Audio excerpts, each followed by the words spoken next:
Kang Ono Surono, Wakil Ketua DPRD Provinsi Jawa Barat dari fraksi PDIP, melakukan sindiran lagi ke Kang Deddy sehubungan dengan pernyataan Kang Deddy tentang anjuran bahwa rapat bisa di hotel, tetapi untuk Jawa Barat tetap dilakukan di kantor-kantor di mana kita berada.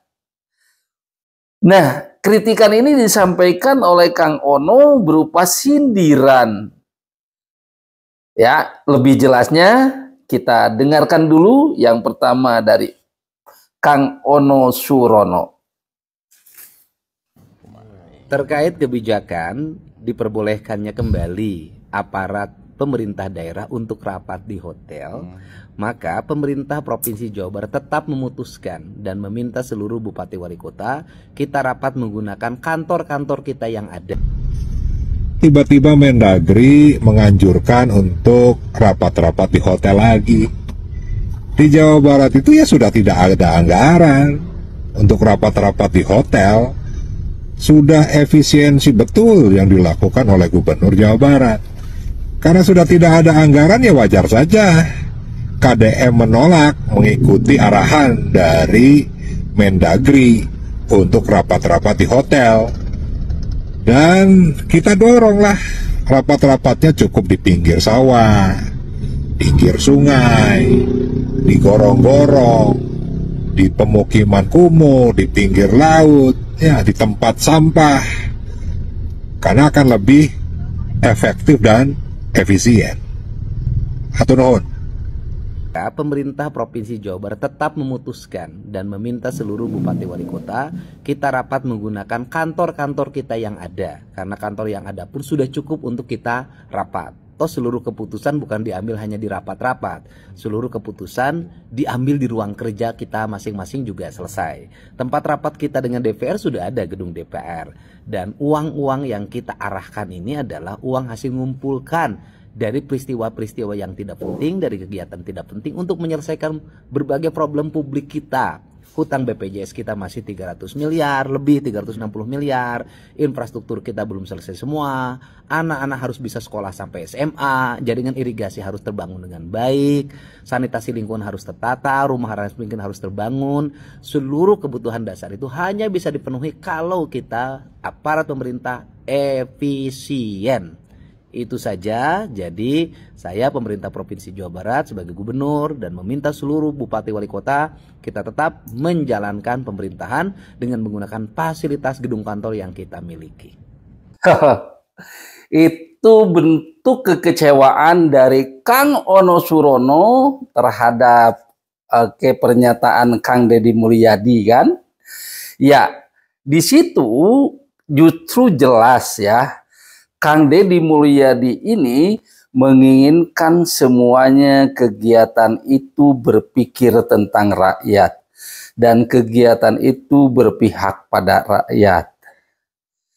Nah, di sini Kang Ono menyatakan walaupun sedikit agak sepakat, tetapi bentuk kekecewaannya sampai mengungkap bahwa rapat di pinggir solokan gitu ya, di pinggir sawah, tidak gitu juga kan.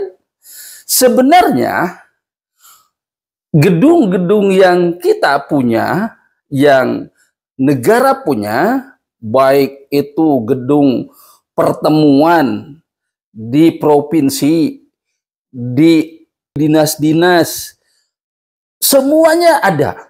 Semuanya mencukupi.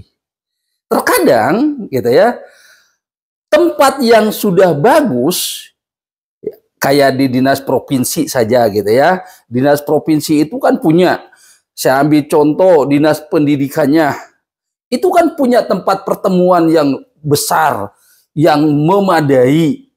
Tetapi kenapa kalau pertemuan harus di hotel? Gitu. Yang keduanya di dinas lain juga punya. Jadi cukup dong dipakai di situ, digunakan, memaksimalkan tempat yang ada sehingga ini benar-benar efisien. Dan pernyataan Kang Ono ini sebenarnya itu harus mendukung kalau pemerintahannya yang melakukan efisiensi gitu. Entah kenapa ini. Apakah mungkin karena kalau di luar itu lebih nyaman atau seperti apa? Tetapi saya yakin ini adalah sebuah kegiatan yang berpihak pada rakyat. Seniornya Kang Ono ada juga berpendapat tentang Kang Deddy. Jarod Saiful Hidayat itu mengungkapkan, mengatakan nek dengan apa ya, video-video Kang Deddy yang baik-baik itu kalau ditampilkan. Wah, ini saya rasa ini sudah apa ya, keterlaluan, karena tidak mau hal yang baik-baik gitu. Wajarlah hal yang baik-baik ditampilkan, tapi dengarkan dulu ya videonya. Ini dia. Rakyat kita itu awal-awal kalau ada lihat orang yang begitu peduli dengan rakyat, senang. Tapi kalau kepedulian kepada rakyat itu terlalu dipamerkan secara berlebihan, lama-lama enak. Kita makan mie instan itu enak kalau satu porsi. Tapi kalau kita disuruh makan mie ayam atau mie instan setiap hari dalam porsi yang berlebihan, lama-lama perut kita muntah juga. Itu analogi yang sama dengan yang saya lihat dari persepsi masyarakat terhadap Deddy Mulyadi. Pertama, terlalu berlebihan. Setiap kegiatan, setiap ucapan itu selalu didokumentasikan, kemudian diviralkan melalui akun media sosial. Ini jadi satu frekuensi ya, Kang Ono sama Pak Saiful Jarod Hidayat. Oke, Bapak sebenarnya obatnya gampang, Pak. Kalau Bapak enak, udah jangan nonton video-video Kang Deddy. Berarti Bapak juga nonton video-video Kang Deddy ya. Nonton ya. Malu nih. Ternyata nonton juga. Ya, kalau enak udah tinggalkan aja gitu. Tidak perlu ditonton. Selesai, aman gitu, Pak. Tidak ditonton, aman kan? Oke, sahabat Kang Obing, dari pernyataan-pernyataan, yang pertama pernyataan Pak Ono, saya akan ulas dulu. Oke ya. Buat Pak Ono, bahwa sekarang Jawa Barat itu kan lagi krisis. Kita banyak hutangnya loh Jawa Barat. Dari mulai pinjaman dulu yang 3 triliun sekian yang belum terbayarkan. Yang keduanya ternyata kita juga punya hutang 300 miliar untuk BPJS. Ini diam-diam baik nih tentang yang hutang-hutang kayak gini. Sekarang kan jadi ketahuan. Ini hak rakyat itu sudah direnggut oleh pemerintahan nih yang salah. Kok diam-diam ke hal yang seperti itu? Jadi kalau saya kaitkan bahwa pernyataan Kang Ono yang ya walaupun agak sedikit setuju tetapi nyentil, itu sama aja tidak sepakat. Ini berarti bahwa tidak berpihak ke rakyat. Kalau saya gabungkan dengan pernyataan Saiful Jarod, di situ mengatakan bahwa kan Jarod itu tidak mau mendengar hal-hal yang baik tentang Kang Deddy. Termasuk mungkin hari ini pernyataan Kang Deddy. Jadi ini kalau disinkronkan, oh ternyata bapak-bapak ini tidak suka kalau rakyatnya maju. Tidak suka kalau rakyatnya nanti luar biasa. Jawa Barat ini harus dibangun sekarang ini. Kita semua harus, kata orang tua dulu itu, diikat pinggang kita gitu ya. Kita jangan berpikir untuk perut kita. Jadi kita berpikir untuk masyarakat Jawa Barat, bagaimana cara mengembangkan Jawa Barat sehingga Jawa Barat ini akan menjadi masyarakat yang makmur, masyarakat yang sejahtera. Gitu semuanya, berarti bukan sebagian-sebagian. Nah, ini dari berbagai lini ini harus dilakukan. Di tahun pertama Kang Deddy sekarang ini ya tentunya kita benar-benar harus berpikir keras agar hutangnya terbayar, pembangunan tetap terlaksana gitu. Sehingga ini nanti masyarakat akan merasakan tentang hal ini. Dan tentunya tidak hanya Kang Deddy saja yang harus berbuat seperti ini. Semua rakyat Jawa Barat, semua para pemimpin, anggota dewannya juga sama.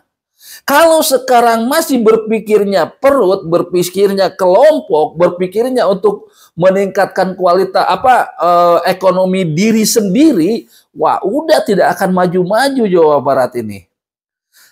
Tetapi kalau kita sudah berpikir ini untuk kemajuan Jawa Barat, saya yakin nanti masalah ekonomi atau masalah keuangan mengikuti sendiri.